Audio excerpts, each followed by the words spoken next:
علی صاحب آج بہت کم میں نے ایک سوال پوچھنا، پہلے پوچھ لیں۔ لفٹ کراتے ہیں. اس لائک کے پریس کلب کے الیکشن ہو رہے ہیں. علی صاحب میں آپ سے رہنمائی چاہ رہا ہوں، لاہور پریس کلب کے ہمارا ایک ممبر نہیں ہے، وہ عدالت میں چلے جاتا ہے کہ جی میں ممبر ہوں، مجھے الیکشن لڑنے دو.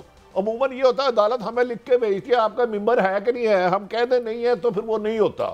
تو ادھر ایسے نہیں ہوا کہ انہوں نے جب وہ گئے مدے تو الیکشن کمیشن انہیں پی ٹی آئی کو لکھ کے بھیجتا بھائی آپ ایک رجسٹرڈ جماعت ہیں، آپ کے دو وزیر اعظم رہے ہیں، وزیر اعلیٰ رہے ہیں، تو آپ بتائیں یہ ہے کہ نہیں ہے. آپ سے یہ ویریفیکیشن کی گئی پی ٹی آئی سے؟ دیکھیں بڑا انٹرسٹنگ بات آپ نے کی، کیونکہ الیکشن کمیشن آف پاکستان نے انفیکٹ یہ فیصلہ کیا ہی نہیں جو فیصلہ سپریم کورٹ نے کیا. الیکشن کمیشن آف پاکستان کے پاس یہ لوگ گئے تھے، وہاں ہم نے اعتراض کیا کہ یہ آبجیکشن کی کہ یہ ممبر نہیں ہے. الیکشن کمیشن آف پاکستان نے اس پہ کوئی فیصلہ نہیں کیا. الیکشن کمیشن آف پاکستان نے ایک طرح سے ہماری یہ بات مان لی کہ وہ ممبر نہیں ہے، ان کا کوئی حق نہیں ہے، وہ نامینیشن پیپر والے ایشو میں گئے ہی نہیں. الیکشن کمیشن آف پاکستان نے تو ایک اور بات کی، انہوں نے کہا آپ کا جو الیکشن کمشنر تھا وہ درست اپوائنٹ نہیں ہوا تھا، جس شخص نے الیکشن کرایا تھا وہ چونکہ درست اپوائنٹ نہیں ہوا تھا اس لیے ہم آپ کا الیکشن نہیں مانتے. لیکن سپریم کورٹ نے 360 اس کی کیا دلیل تھی، کیوں درست نہیں تھا؟ کیا وہ الیکشن کمیشن کو خود اپائنٹ کرنا چاہتے ہیں وہ؟ جی الیکشن کمیشن آف پاکستان نے کہا کہ جو جنرل سیکرٹری ہیں پی ٹی آئی کے وہ درست نہیں اپوائنٹ ہوئے، تو انہوں نے چونکہ اپوائنٹ کیا الیکشن کنڈکٹ کرنے والے کو، اس لیے وہ جو الیکشن کمشنر ہے وہ بھی درست نہیں. اور الیکشن اس کے بارے میں یہ بھی لکھا کہ اسد عمر سے پہلے عمر ایوب سے پہلے اسد عمر تھے، وہ بھی درست نہیں اپوائنٹ ہوئے تھے. تو الیکشن کمیشن آف پاکستان اپنے من مانی کر رہا تھا، وہ اس کو کوئی عہدہ جو تھا وہ ماننے کو تیار ہی نہیں تھا. کل کو وہ کہہ سکتے ہیں سمپلی کسی بھی پولیٹیکل پارٹی کے بارے میں کہ ہم آپ کے یہ جو عہدے داران ہیں اس کو نہیں مانتے، اس لیے انہوں نے جو بھی حکم فرمایا اس پہ آپ عمل درآمد نہیں کر سکتے، اور آپ نے جو کچھ کیا اس حکم پہ اس کو ہم کالعدم قرار دیتے ہیں. تو ایک عجیب و غریب قسم کا ایک ماحول بن گیا ہے جہاں الیکشن کمیشن آف پاکستان ایک طرح سے پولیٹیکل پارٹی کا لیڈر بن گئی ہے، اور وہ فیصلہ کرتے ہیں کہ اپوائنٹمنٹس کون سی درست ہیں اور کون سی نہیں ہیں، اور وہ فیصلہ کرتے ہیں کہ کون الیکشن کرا سکتا ہے کون نہیں کرا سکتا. علی صاحب گزارش ہے کہ ہمیشہ گواہ کی کریڈیبلٹی دیکھی جاتی ہے کہ یہ کوئی عام پیسے لے کے پھڈے پھوڈے ڈالنے والا تو نہیں. اللہ معاف کرے کچھ لوگوں کے بارے میں کہا جاتا ہے وہ پیسے لے کے قرآن بھی اٹھا لیتے ہیں. تو وہ جو الیکشن کمیشن ہے جو پشاور ہائی کورٹ گئے یا سپریم کورٹ گئے تو اس نے تو خود 90 دن میں الیکشن نہیں کروائے.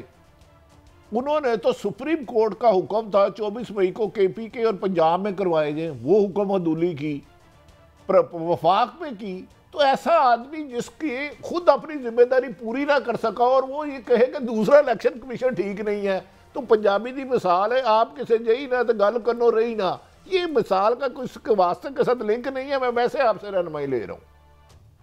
نہیں، آپ کو رہنمائی کی ضرورت نہیں، آپ درست فرما رہے ہیں، بالکل صحیح فرما رہے ہیں آپ کہ ایک طرف تو ہم آئین پاکستان کی بات کر رہے ہیں. آئین پاکستان میں لکھا ہے کہ 90 دن میں آپ نے الیکشن کرانے ہیں.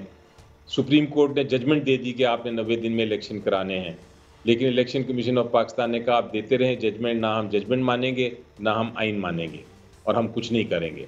تو یہ ایک طرف ایٹیٹیوڈ ہے کانسٹیٹیوشن پاکستان کے آئین کے بارے میں، اور دوسری طرف پی ٹی آئی کے آئین کو اس طرح دیکھا گیا جیسے وہ شاید پاکستان کے آئین سے بھی زیادہ اہم ہے، اور اس میں ایک ایک شک کو دیکھا گیا اور پڑھا گیا اور اس کے بارے میں بات کی گئی. علی بھائی میں تھوڑا سا بات کو آگے بڑھاتا ہوں، دو چیز تشنہ نہ رہ جائے.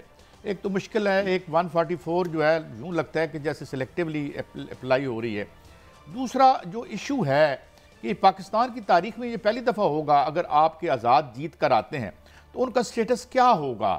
کیا وہ پارٹی کے ساتھ ایسوسیٹڈ رہیں گے؟ آج یہی بات سپریم کورٹ نے بھی کہی کہ جناب وہ کیسے ممبر ہیں جن کے پاس اپنا وہ نہیں ہے، انتخابی نشان بھی نہیں ہے. تو میرا خیال میں یہ بھی پہلی دفعہ پاکستان میں تاریخ رقم ہوگی.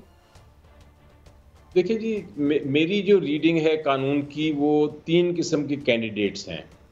ایک تو کینڈیڈیٹ ہے جو کہ پارٹی کے سمبل پہ الیکشن لڑ رہے ہیں، وہ تو پارٹی کے کینڈیڈیٹس ہیں.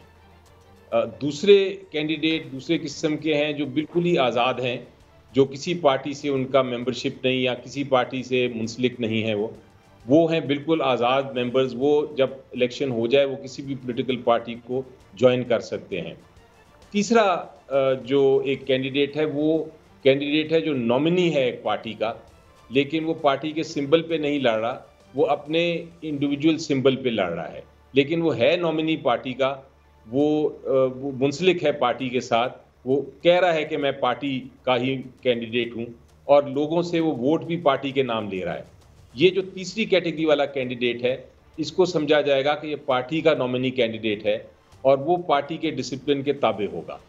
یہ ہیں تین میرے مطابق کیٹیگریز جو قانون میں بنائی گئی ہیں۔ اچھا علی صاحب یہ بتائیں، ہم نے ساری عمر الیکشن کور کی ہے، الیکشن عموماً الیکشن مہم اس کو کہتے ہیں کہ کوئی بھی کینڈیڈیٹ، کوئی بھی سیاسی جماعت اپنا منشور لے کے عوام کے پاس جاتی ہے، وہ سوال کرتے ہیں، انہیں جواب دیتے ہیں۔ ادھر پہلی دفعہ الیکشن سے چند دن پہلے صرف ایک جماعت کے لیے دفعہ 144 لگا دی۔ اگر وہ کینڈیڈیٹ بیچارے اپنے پاس نہیں جائیں گے، کوئی ورکر کنونشن نہیں کرائیں گے، کوئی جلسہ نہیں کرائیں گے، کوئی ریلی نہیں کرائیں گے، تو پھر وہ اپنا پیغام کیسے پہنچائیں گے؟ جب 144 لگائی گئی دفعہ، جس وقت ہوم سیکرٹری صاحب نے آئین اور قانون کی علمداری کی، اس وقت محترم نواز شریف اور مریم صاحب ایک گلی میں ریلی نکال رہی تھی، بہت بڑی گلی تھی، کوئی تقریباً 5، 7، 8، 10 فٹ کی، تو کیا یہ اس میں نہیں ہوتا 144 اور 420 میں فرق کیا رہ گیا؟ دیکھیں یہ جو آپ بات کر رہے ہیں یہی تو ڈسکریمنیشن ہے، لیکن میں بھٹی صاحب آپ کو بتاؤں کہ یہ ٹھیک ہے، یہ ڈسکریمنیشن ہے، قانون کی خلاف ورزی ہے، سلیکٹیولی سیکشن 144 لگایا جا رہا ہے تاکہ پی ٹی آئی اپنی ریلیز نہ نکال سکے، لیکن اس کا فائدہ ایکچولی ہماری کیمپین کو، پی ٹی آئی کی کیمپین کو ہو رہا ہے، اور اس کی وجہ یہ ہے کہ لوگوں میں سمپتھی زیادہ بڑھ رہی ہے، کیونکہ آپ کسی کو بیوقوف نہیں بنا سکتے۔ یہ نظر آ رہا ہے سب کو کہ سیکشن 144 سلیکٹیولی اگر لگ رہا ہے تو کس کو روکنے کے لیے لگ رہا ہے، سمبل اگر لیا گیا ہے تو کس پرٹیکولر پارٹی کا لیا گیا ہے، انٹرا پارٹی الیکشن کو اتنے غور سے دیکھا گیا ہے تو کس پولیٹیکل پارٹی کو وکٹمائز کیا جا رہا ہے۔ اگر ایک ریلی کر رہے ہیں، وہ سوشل میڈیا پہ، اور سوشل میڈیا ایک دم نیچے گر جاتا ہے، ختم ہو جاتا ہے، بند ہو جاتا ہے، خرابی آ جاتی ہے، سلو ہو جاتا ہے، تو وہ کس جماعت کی سوشل میڈیا کیمپین کو نقصان پہنچانے کی کوشش ہو رہی ہے؟ تو یہ ساری چیزیں لوگ دیکھ رہے ہیں، اور جتنا یہ ہو رہا ہے اتنی سمپتھی ایکچولی بڑھ رہی ہے، اتنی ووٹ بینک بڑھ رہا ہے۔ تو یہ بھی ایک آخری سوال، دفعہ 144 کا یہ بھی مطلب ہو سکتا ہے ایک علاقے میں 5 لاکھ ووٹر ہے، تو ایک آدمی، ایک کینڈیڈیٹ ہر گھر میں ایک دن ملے 15 منٹ، تو 5 لاکھ تو 5 سال لگ جائیں گے کہ وہ بیچارہ اپنا حلقہ نہیں کور کر پائے گا۔ الیکشن کمیشن یہ ہوم سیکرٹری سے بڑے عقل مند ہے، یہ چاہتے ہیں 1 to 1 ووٹر اور کینڈیڈیٹ ہو، لیکن 5 لاکھ ووٹر کے پاس جانا آسان کام ہے۔ جی دیکھیں ہوگا، یہ دیکھیں میں اس کو اس طرح دیکھتا ہوں کہ سنڈے کو ایک کال دی گئی ہے کہ اب جو کینڈیڈیٹس ہیں وہ اپنی الیکشن کیمپین کو اوپنلی کر دیں، ڈر اور خوف کے بغیر۔ اب ٹیسٹ آئے گا الیکشن کمیشن آف پاکستان کا بھی، اور میرا خیال ہے اگر آپ سو موٹو پاور دیکھیں عدالتوں کی تو اس کا بھی ٹیسٹ آئے گا کہ کیا اگر اب بھی اریسٹ کیا جائے جو کینڈیڈیٹس ہیں یا ریلیز روکی جائیں، جو سب نظر آئیں گی، تو پھر اس پہ الیکشن کمیشن کا کیا ایکشن ہوگا اور کورٹس کا کیا ایکشن ہوگا۔ یہ ایک بہت اہم دن ہے میری نظر میں۔ علی بھائی ایک اور چونکہ آخری کم وقت ہے، یہ تو آپ نے ایکسپلین کر دیا کہ آپ کا نقطہ نظر کیا ہے کہ یہ آپ کے کینڈیڈیٹ ہوں گے، اور یہ ایک تیسری کیٹیگری کی آپ نے بات۔ اب سائفر کیس میں جو پرنسپل سیکریٹری، ان کی جو شہادت آئی ہے، اور پھر اسد مجید صاحب نے جو کل ایک ان کا بیان ابھی آیا ہے، اس کے بعد اب اس کیس کی کیا مستقبل نظر آتا آپ کو؟ میرا خیال ہے کیس تو اب کمزور سے کمزور تر ہوتا جا رہا ہے۔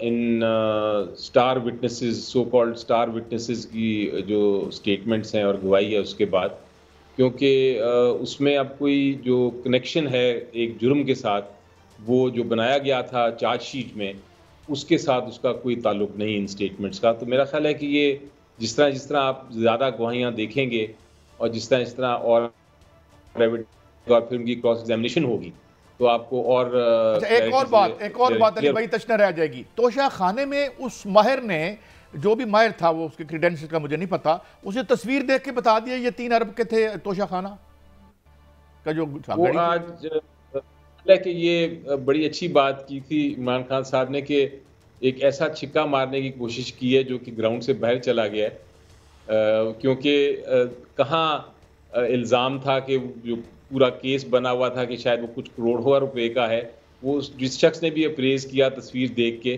اس نے شاید اس کو 300 کروڑ بنا دیا۔ میں خیال ہے اتنی مہنگی تو کوئی چیز آج تک پورے دنیا میں اتنی مہنگی گھڑی میں علی بھائی، it is always a great pleasure to have you on the show. بڑی ایک متدل اور بڑی گہری اور بصیرت افروز باتیں آپ کرتے ہیں، بہت شکریہ آپ کے وقت